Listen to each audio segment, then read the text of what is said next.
My name is Mike, and this is my parkour journey.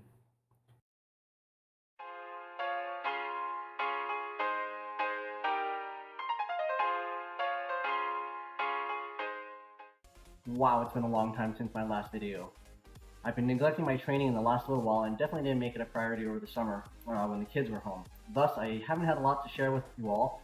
So now I'm trying to train a little bit more. I thought it'd be a good time to talk about my new outlook on training.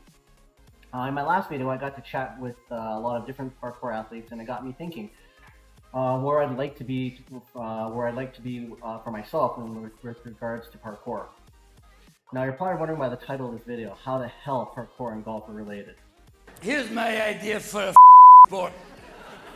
I knock a ball in a gopher hole.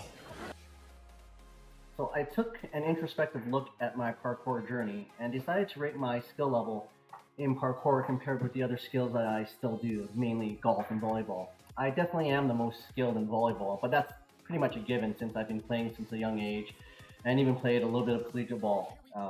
My golf game currently is at a point where I think I'm a pretty decent golfer after many years of being a hack. And then lastly would come parkour. This makes sense in a bunch of different ways. If we take a look through my video dump of training over the summer, I look back at this footage and I realized I never had any focus or training plan when I went out and trained. I just went in each week, picked a skill I wanted to do on that particular day, and tried to incorporate that skill into a line. And that would be, for myself, that'd be considered a pretty good training day. Some days I would just work on one skill over and over again until I got tired. So it was at this point I really realized I'd been treating parkour more like a recreational hobby than a sport. Looking back on how I got started in parkour, not much has really changed how I quote-unquote train.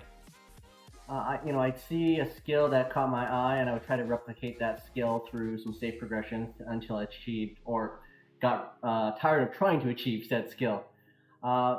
I only did that once a week while my kids had their actual parkour class, and the only time I had a plan with my training was when I was going through my parkour gym's curriculum and just checking off those skills. Looking back, I feel like I've actually gotten pretty lucky to get to the point I'm actually at with my haphazard training. Granted, I've had lots of access to a lot of the great instructors at a local gym, but I definitely haven't been utilizing them or the gym enough. When I compare my parkour training to my volleyball and golf training, it's really easy to see why I'm the least skilled in parkour. I've been playing volleyball for over 35 years and have a ton of muscle memory to pull from. With volleyball, I spent multiple days practicing each week over many years, actually being coached, and at a point where I play at a high level where I don't even practice anymore, I can just go out and play. I feel that my parkour training has more mimicked my golf journey, more so, and I decided to take some cues from my golf training and try to incorporate some of that thought process into my parkour training. At the beginning with golf, I just tried a few things on my own and had limited instruction.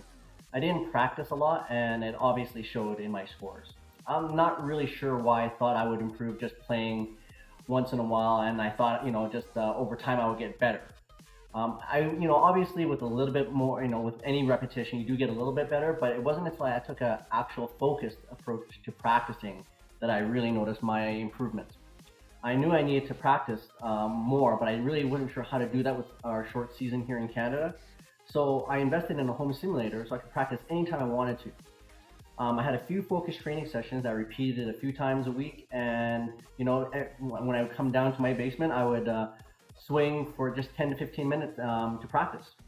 It seems like it's a bit of deja vu with golf happening right now with my parkour. I would go in, no plan, train once a week, and somehow I would think I would improve. And I obviously improved from when I had a low baseline, but now that my baseline is much higher, I'm not really getting much improvement. So that plan had limited success. So I booked a bunch of private one-on-one sessions and asked my coach to come up with something that would challenge me.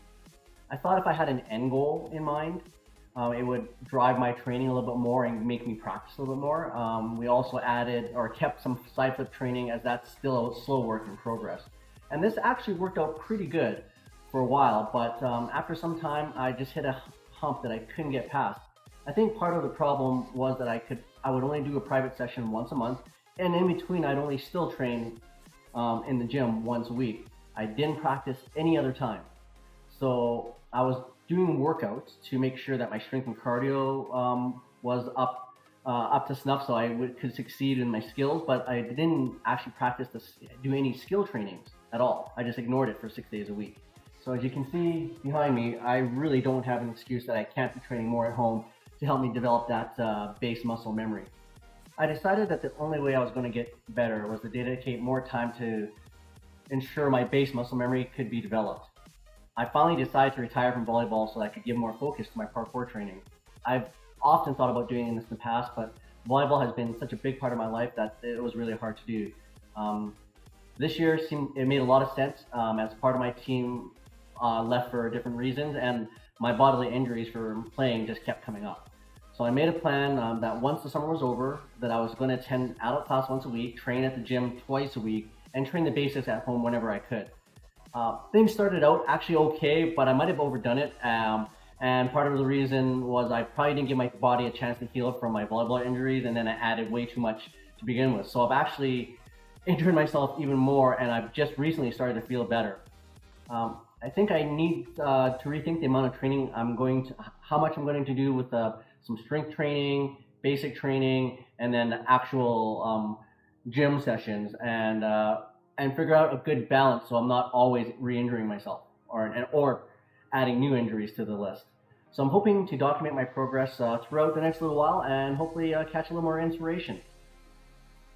So I hope you enjoyed this video, and hope to see you again much sooner than the last time. Take care.